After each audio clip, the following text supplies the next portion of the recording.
Un temps pour vous est parti cette fois-ci à Déville-lès-Rouen pour vous présenter Scène Créapolis, la première pépinière d'entreprise de l'agglomération rouennaise. Mais qu'est-ce qu'une pépinière d'entreprise? Alors, une pépinière d'entreprise, c'est un lieu où il y a des bureaux, comme ici, des ateliers, et qui permettent à des nouveaux créateurs d'entreprise de s'installer avec plus de confort et être moins seuls. Il y a des, comment dirais-je, des services mutualisés qui permettent de stabiliser et d'aider les créateurs d'entreprises. Pourquoi avoir implanté la pépinière à cet endroit? Parce que c'était un ancien site Via Système qui a fermé ses portes il y a 2 ans et demi, en mettant des 200 et quelques ouvriers employés sur le carreau, comme on dit. Et l'agglomération, en partenariat avec la région Haute-Normandie et le département, a décidé de racheter les lieux pour implanter de nouvelles entreprises sur les lieux de Via Système. Et nous avons conservé 1400 mètres carrés de surface de locaux pour créer cette pépinière. Il y avait l'environnement, bien sûr, le problème du chômage sur cette vallée, mais c'était surtout puisque les lieux appartenaient à l'agglomération de Rouen, de créer cette pépinière et dans un environnement industriel en même temps. Quelle est l'originalité de cette pépinière? Alors, elle a l'originalité d'être la seule sur le territoire de l'agglomération de Rouen, d'abord, aujourd'hui. Parce qu'on s'est rendu compte qu'il n'y avait pas de pépinière sur le territoire de l'agglo. Et nous avons surtout voulu que ce soit une pépinière généraliste, c'est-à-dire que tout type de métier pouvait s'installer ici. Alors que sur le technopole du Madrier va se créer, comme je le disais, par la CCI, une pépinière, mais de haute technologie, donc spécialisée. On va essayer de créer un réseau de pépinières, mais là qui seront plus spécialisées certainement vers la biosanté ou les TIC. Quel est l'impact des pépinières sur la création et l'emploi? Déjà, une pépinière, on s'est rendu compte, les statistiques au niveau national, que des créateurs d'entreprises, et nouveaux des toutes petites entreprises, quand ils sont seuls, il y a parfois des problèmes, bon, c'est vrai, de solitude, mais pour le créateur, c'est difficile. Et souvent, au bout de la 3e ou 5e année, il y a des problèmes de trésorerie, etc. Et l'entreprise périclite. Alors à 50% à peu près. Alors que dans une pépinière d'entreprise, avec les aides, les services mutualisés, etc., et le créateur se sent beaucoup moins seul, se sent épaulé, et on se rend compte qu'au bout de dans les mêmes proportions d'années, il n'y a, entre guillemets, que 20% d'échecs à peu près. Donc vous voyez le rapport entre 20% et 50%, c'est très important. Et donc s'il y a création d'entreprise, il y a création d'emplois. Depuis 5 mois qu'elle a été ouverte, cette pépinière, il y a donc déjà 39 emplois avec les créateurs, bien sûr, et que j'espère que ça va continuer dans ce sens. Laissons la parole aux créateurs. Quel est votre projet?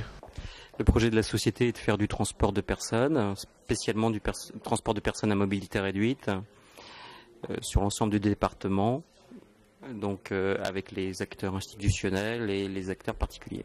Nous, notre entreprise, fabrique et commercialise des produits d'épicerie fine de Normandie, et en particulier la moutarde de Normandie, qui est un produit que nous avons en quelque sorte ressuscité. C'était une ancienne tradition normande, particulièrement de l'Ifto, et qui a disparu à la fin des années 70 et que nous avons ressuscité au travers de notre moutarde de Normandie. Que vous a apporté la pépinière d'entreprise? La pépinière nous a déjà apporté un lieu pour nous installer, puisque avant on était très excentré, on était sur le pays de Bray, donc déjà une géographie qui est beaucoup plus centrale par rapport à notre implantation initiale.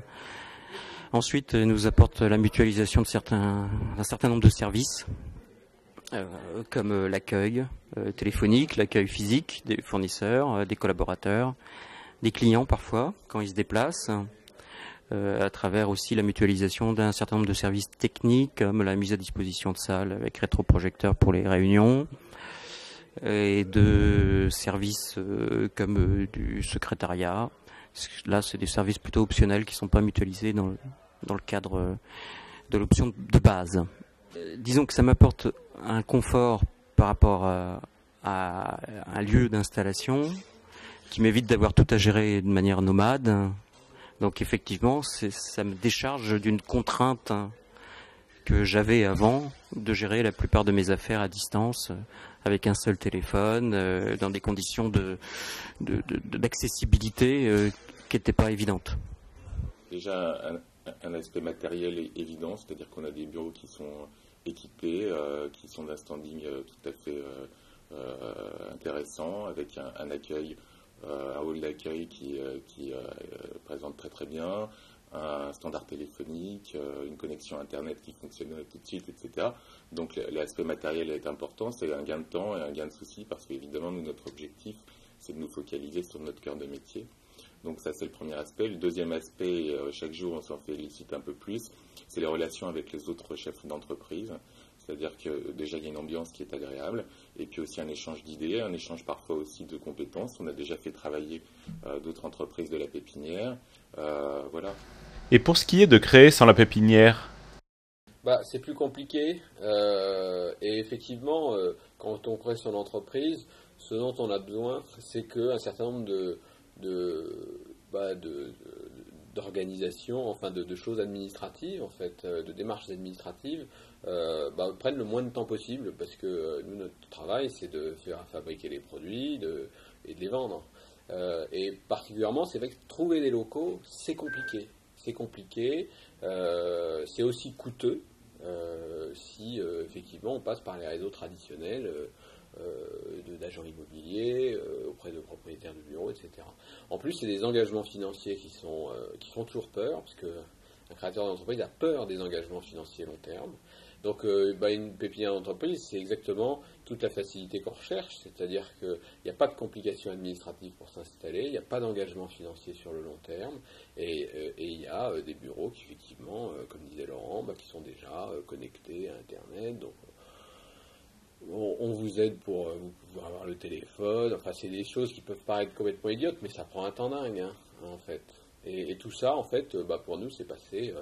en fait, finalement, très très facilement, et dans une ambiance qui est aussi sympathique. On est pas, quand vous êtes vous démarrez votre entreprise, vous êtes dans vos bureaux, vous êtes tout seul en réalité. Alors que là, on n'est pas seul, en fait.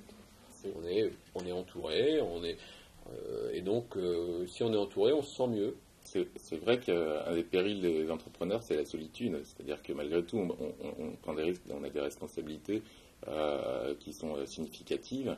Et être seul, à un moment donné, ça peut être pesant. Ici, en fait, on peut justement parler avec d'autres chefs d'entreprise qui ont les mêmes préoccupations, et donc on se sent beaucoup moins seul. Si vous vous retrouvez avec votre jeune entreprise dans un local isolé, ça va être difficile. Mais d'ailleurs, on le voit, même des entreprises qui existent depuis très longtemps, souvent leurs dirigeants sont membres de clubs d'entrepreneurs, etc., parce qu'il y a ce besoin d'échange, ce besoin de contact.